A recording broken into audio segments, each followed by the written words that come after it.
Hello guys, कैसे हैं आप। तो गाइस हम फिर लेकर आ गए हैं वार्षिक परीक्षा कक्षा 11वीं विषय खेल एवं शारीरिक शिक्षा का पेपर, जो कि समय दिए गए 2.5 घंटे और पूर्णांक है 50 अंक का। तो चलिए देखते हैं, नोट पढ़ लेते हैं। सभी प्रश्न अनिवार्य है, प्रश्नों के अंक उनके सम्मुख अंकित हैं। जितने नंबर का क्वेश्चन है उसके आगे लिखा हुआ है, ठीक है। क देखते हैं, सर्वप्रथम नैतिकता की शिक्षा बालक को मिलती है। अ परिवार से, ब विद्यालय से, स समाज से और द राष्ट्र से। तो इसका सही उत्तर होगा परिवार से। ख देखते हैं, साक्षर भारत कार्यक्रम की शुरुआत किस वर्ष की गई थी। वर्ष 2011, वर्ष 2019, 2009, ठीक है, और वर्ष 2014 और वर्ष 2010। तो इसका सही उत्तर है वर्ष 2009। और फिर तीसरा पढ़ते हैं। तीसरा दिया गया है कि 0 से 3 साल तक के शिशु की वृद्धि एवं विकास की अवस्था को क्या कहते हैं, ठीक है। अ बाल्यावस्था, ब शैशवावस्था, स यौनावस्था, द प्रौढ़ावस्था। तो इसको कहेंगे शैशवावस्था। घ देखते हैं, योग शब्द की उत्पत्ति किस भाषा के शब्द से हुई है। लैटिन भाषा, ग्रीक, संस्कृत व फ्रेंच। इसका सही उत्तर है संस्कृत भाषा के शब्द से। और अंगा देखते हैं, भारत के महान खिलाड़ी ध्यानचंद्र किस खेल से संबंधित थे। क्रिकेट, हॉकी, फुटबॉल या कोई नहीं। इसका सही उत्तर है क्रिकेट। आगे क्वेश्चन देखते हैं। दूसरा दिया गया है अति लघु उत्तरी प्रश्न। इसमें एक एक नंबर का क्वेश्चन है, वो छोटा छोटा आपको लिखना है एक एक लाइन में। इसमें क देखते हैं, बड़ी हाथ की लंबाई बताइए। तो इसका 1.5 मीटर होता है। और ख देखते हैं, जवाहरलाल नेहरू स्टेडियम कहाँ पर है। ये दिल्ली में है, जवाहरलाल नेहरू स्टेडियम, ठीक है। और ग देखते हैं, स्वामी विवेकानंद के गुरु कौन थे। तो स्वामी विवेकानंद के गुरु रामकृष्ण परमहंस थे। और घ देखते हैं, वृद्धि किसे कहते हैं। तो किसी भी वस्तु की साइज व स्थिति में बढ़ोतरी होना वृद्धि कहलाता है। इसको आप अपने हिसाब से लिख लीजिएगा। और अंगा देखते हैं, पर्यावरण की परिभाषा लिखिए। तो हम जिस हमारे चारों तरफ जो परिवेश है जिससे हम घिरे हुए हैं उसको पर्यावरण कहेंगे। इसको आप और भी अच्छी तरह से लिख सकते हैं, वरना एक नंबर में ही चलेगा, ठीक है। अब आगे देखते हैं।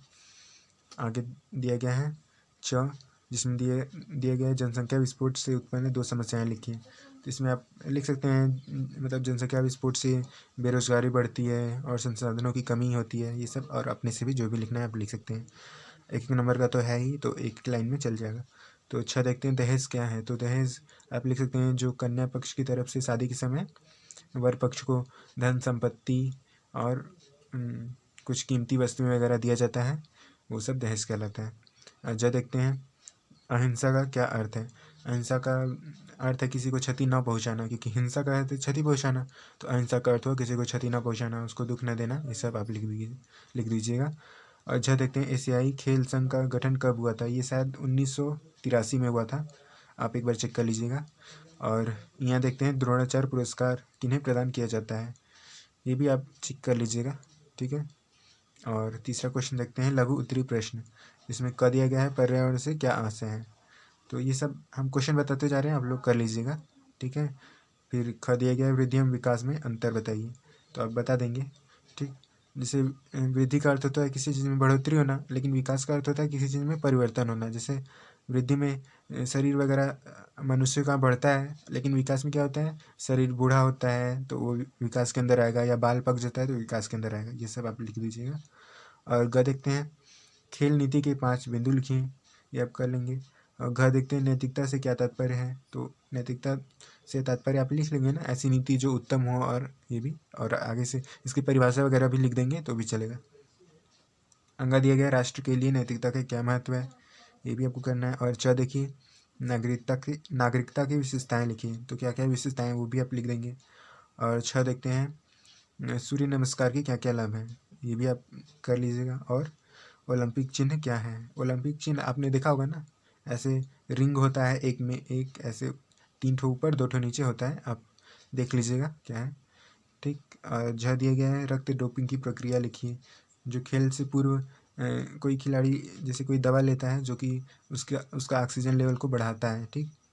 और ये गैर कानूनी भी होता है, तो वो सब इसके बारे में आप लिख देंगे, रक्त डोपिंग के लिए यही सब होता है। और यहाँ देखिए, अंतर्राष्ट्रीय खेलों पर नशीले पदार्थों का क्या क्या प्रभाव पड़ता है, तो ये भी आप लिख लीजिएगा। और अब चौथा क्वेश्चन पे आते हैं।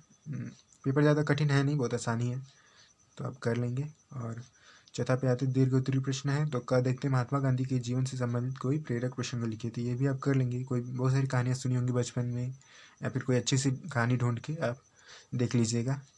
और खा देखते हैं, जनसंख्या विस्फोट का पर्यावरण पर क्या प्रभाव पड़ता है। तो ये भी आप लिख लेंगे। अगर बहुत ज़्यादा जनसंख्या हो जाएगी तो पर्यावरण कैसे पेड़ों की कटाई होती है, पर्यावरण दूषित होता है, ठीक है। और ये सब आप बना के, लेकिन इसको बड़ा लिखना है, 1 पेज का कम से कम लिख देना है, क्योंकि ये 5 नंबर का है तो 1 पेज लिख देंगे तो हो जाएगा आराम से। और ये भी ठीक है, तीनों बड़ा बड़ा लिखना है। और देखते हैं नैतिकता से क्या तात्पर्य है, इसके स्वरूप की व्याख्या कीजिए, तो ये भी आप कर लेंगे। इसको भी आपको बड़ा लिखना है, ठीक है। तो यहाँ पे नैतिक शिक्षा का जो पेपर है वो ख़त्म होता है, ठीक है। तो अब इस वीडियो को लाइक कर दीजिएगा और चैनल को भी सब्सक्राइब कर दीजिएगा, ठीक है। धन्यवाद।